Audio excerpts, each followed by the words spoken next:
ಈ ವಿಡಿಯೋದಲ್ಲಿ ನಾವು ಮಾನಸಿಕ ಗಣಿತ ಪಜಲ್ ಗಳನ್ನ ಸಾಲ್ವ್ ಮಾಡ್ತೀವಿ.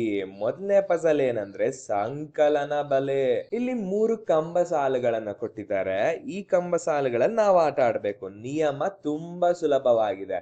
ಮೊದಲನೇ ನಿಯಮ ಏನಂದ್ರೆ ಮೊದಲನೇ ಕಂಬ ಸಾಲು ಮತ್ತೆ ಮೂರನೇ ಕಂಬ ಸಾಲಿತ್ತಲ್ಲ, ಆ ಕಂಬ ಸಾಲಿನ ಸಂಖ್ಯೆ ಪಡೆಯಲು ನಾವು ಮಧ್ಯದ ಕಂಬ ಸಾಲಿನಲ್ಲಿರುವ ಸಂಖ್ಯೆಗಳನ್ನು ಮಾನಸಿಕವಾಗಿ ಕೂಡಿಸ್ಬೇಕು.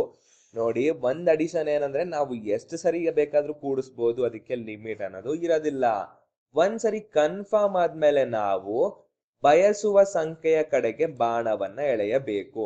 ನಮ್ಗೆ ಯಾವ ಸಂಖ್ಯೆ ಎಷ್ಟು ಸರಿ ತಗೊಬೇಕು ಅಂತ ಕನ್ಫರ್ಮ್ ಆದ್ಮೇಲೆ ಬೇಕಿರೋ ಕಂಬ ಸಾಲಿನ ಸಂಖ್ಯೆಯ ಕಡೆಗೆ ನಾವು ಬಾಣವನ್ನ ಎಳಿಬೇಕು.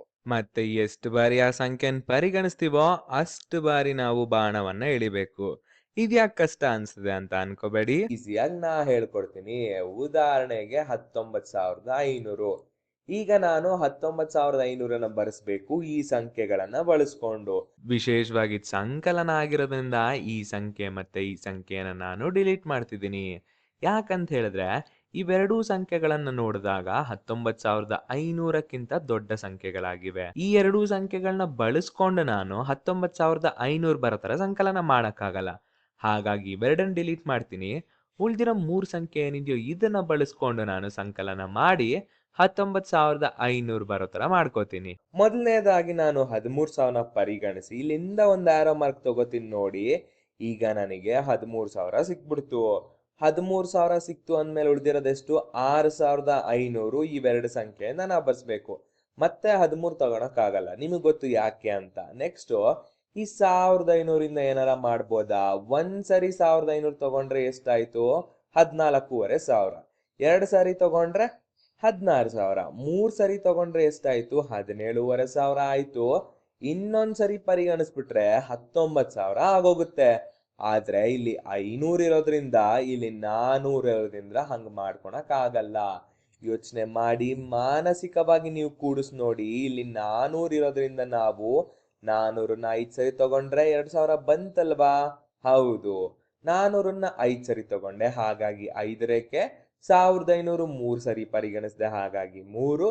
ಇಲ್ಲಿ 13,000ನ ಒಂದ್ಸರಿ ಪರಿಗಣಿಸಿದೀನಿ. ಇವಿಷ್ಟನ್ನು ಕೂಡಿಸಿದಾಗ ನಮಗೆ 19,500 ಅನ್ನೋದು ಸಿಗುತ್ತೆ. ಈಗ ಗೊತ್ತಾಯ್ತಲ್ವಾ ಎಷ್ಟು ಸುಲಭವಾಗಿರೋ ಪ್ರೊಸೀಜರ್ ಇದು ಅಂತ. ಇದಾದ್ಮೇಲೆ ನಮಗೊಂದು ಡೌಟ್ ಅನ್ನೋದು ಬರುತ್ತೆ, ಇದನ್ನ ಬಲೆ ಅಂತ ಯಾಕೆ ಕರೀತಾರೆ? ಮತ್ತೆ ಅದೇ ಸ್ಲೈಡ್ಗೆ ಹೋಗೋಣ. ಇಲ್ಲಿ ನೋಡಿ, 3,400ಕ್ಕೆ 1,500ನ್ನ 2 ಸರಿ ತಗೊಂಡು 400ನ್ನ ಒಂದ್ಸರಿ ತಗೊಂಡೆ. ಈ ರೀತಿ ಬಿಡಿ ಬಿಡಿಯಾಗಿ ಬರ್ಕೊಂಡ್ರೆ ಏನು ಅನ್ಸಲ್ಲ. ಎರಡನ್ನು ಒಟ್ಟಿಗೆ ಬರ್ದೆ ನೋಡಿ, ಈಗ ಇಲ್ಲಿ ಬಲೆ ತರ ಕಾಣಿಸ್ತಿದೆ ತಾನೆ? ಹೌದು, ಹಾಗಾಗಿ ನಾವಿದನ್ನ ಬಲೆ ಅಂತ ಕರಿತೀವಿ. ಸಂಕಲನ ಆಗಿರೋದ್ರಿಂದ ಸಂಕಲನ ಬಲೆ ಅಂತ ಹೇಳಿ ಕರಿತೀವಿ. ನೆಕ್ಸ್ಟ್ ಇಲ್ಲಿ ನೋಡಿ, ನಾನಿವಿಷ್ಟು ಮಾಡಿದೀನಿ. ನೀವೇನ್ ಮಾಡ್ಬೇಕು ಅಂದ್ರೆ ಒಂದ್ಸರಿ ಈ ವಿಡಿಯೋ ಪಾಸ್ ಮಾಡಿ ಈ ಉಳಿದಿರೋ ಎಲ್ಲಾ ಪ್ರಶ್ನೆಗಳಿಗೂ ನೀವು ಉತ್ತರನ ಸಾಲ್ವ್ ಮಾಡ್ಬೇಕು. ವೆರಿ ಗುಡ್, ನೀವ್ ಇದನ್ನ ಸಾಲ್ವ್ ಮಾಡಿದ್ರಲ್ವಾ? ನಾನೀಗ ಮಾಡ್ತೀನಿ ನೋಡಿ, ನಿಮ್ಮ ಉತ್ತರ ಸರಿ ಇದೆಯಾ ಇಲ್ವಾ ಅಂತ ಚೆಕ್ ಮಾಡ್ಕೊಳ್ಳಿ. ಇದು 20,900ಕ್ಕೆ, ಇದು 63,000ಕ್ಕೆ, ಇದು 31,000, ಇದು 28,000, ಇದು 61,600, ಇದು ಬಂದು 38,800. ಎಲ್ಲವನ್ನು ಒಟ್ಟಿಗೆ ನಾನು ಈ ರೀತಿ ಬರೆದ್ರೆ ನೋಡಿ, ಇದಕ್ಕೆ ನಾವು ಬಲೆ ಅಂತ ಹೇಳಿ ಕರೆಯೋದು. ಇಷ್ಟೆಲ್ಲ ಗೊತ್ತಾಯ್ತಲ್ವಾ? ಇದೆಲ್ಲ ಗೊತ್ತಾದ್ಮೇಲೆ ನಿಮಗೆ ಮತ್ತೆ ಡೌಟ್ ಬರುತ್ತೆ, ಯಾಕೆ ಬರೀ ಸಂಕಲನ, ಯಾಕೆ ವ್ಯವಕಲನ ಮಾಡಕ್ಕಾಗಲ್ವಾ ಅಂತ. ಹೌದು, ಮಾಡ್ಬೋದು. ಮತ್ತೊಂದು ಪಜಲ್ ನ ಪರಿಗಣಿಸೋಣ. ಇಲ್ಲಿ ನೋಡಿ, ಇಲ್ಲಿರೋ ಪಜಲ್ ನ ನೋಡ್ಕೊಳ್ಳಿ. ಈ ಕೊಟ್ಟಿರೋ ಸಂಖ್ಯೆಗಳನ್ನ ತಗೊಂಡು ನಾವು ಸಂಕಲನ ವ್ಯವಕಲನ ಮಾಡಿ ಇಲ್ಲಿರೋ ಸಂಖ್ಯೆಗಳನ್ನ ನಾವು ಬರೆಸ್ಬೇಕು.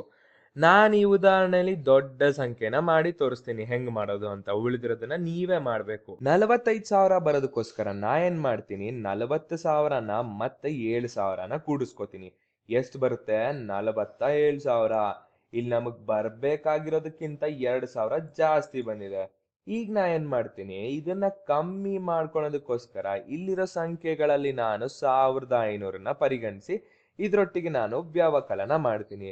ಎಷ್ಟು ಬಂತು? 45,500. ಮತ್ತೆ 500 ಜಾಸ್ತಿ ಬಂದಿದೆ. ಇಲ್ಲಿ 500 ಇದೆಯಾ? ಇಲ್ಲ ತಾನೆ?